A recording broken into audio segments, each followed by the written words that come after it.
Eh bien, pour nettoyer les eaux usées de tous ces déchets, on fait tout simplement passer l'eau à travers des grilles avec des trous de plus en plus petits. C'est le dégrillage. Les déchets récupérés sont envoyés à la décharge. Une fois ces déchets supprimés, il reste deux types de polluants. Ceux en suspension dans l'eau et ceux dissous dans l'eau. L'étape qui suit le dégrillage permet de se débarrasser des corps en suspension. Elle vise les polluants plus légers que l'eau, comme les huiles, et les polluants plus lourds que l'eau, comme le sable issu par exemple de l'usure des canalisations. Et pour les récupérer, c'est facile. Les corps plus légers que l'eau remontent à la surface, et ceux plus lourds se déposent au fond. On fait donc passer l'eau dans un bassin de décantation où l'eau circule très lentement. Le sable qui se dépose au fond du bassin est pompé, et des grandes pales tournantes raclent la surface de l'eau pour évacuer les huiles dans des goulottes prévues à cet effet. Après ces traitements primaires, restent les composés organiques dissous dans l'eau, comme le sucre ou certaines graisses. Il y a aussi de l'ammoniac présent notamment dans l'urine, et des phosphates issus par exemple des lessives. On pourrait même parler des médicaments rejetés dans les urines. Tous ces produits vont consommer beaucoup d'oxygène dissous dans l'eau, et peuvent même être des poisons directs pour la faune et la flore aquatique. Dans la nature, ce sont des micro-organismes, comme des bactéries, qui dégradent les polluants. Dans la station d'épuration, on copie le processus naturel.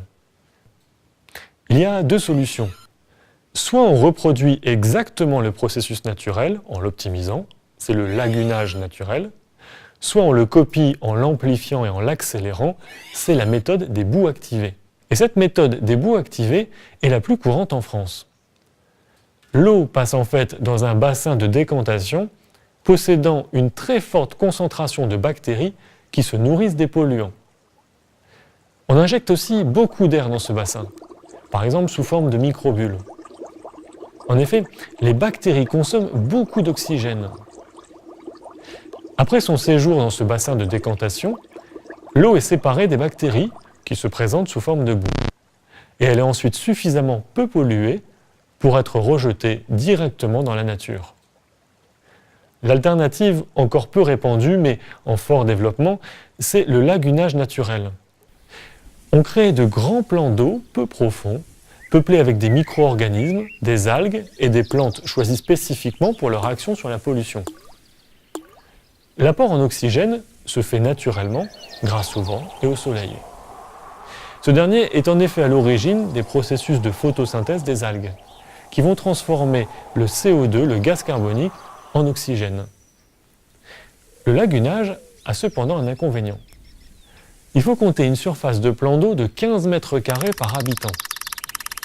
Il est donc mis en place essentiellement par des villages.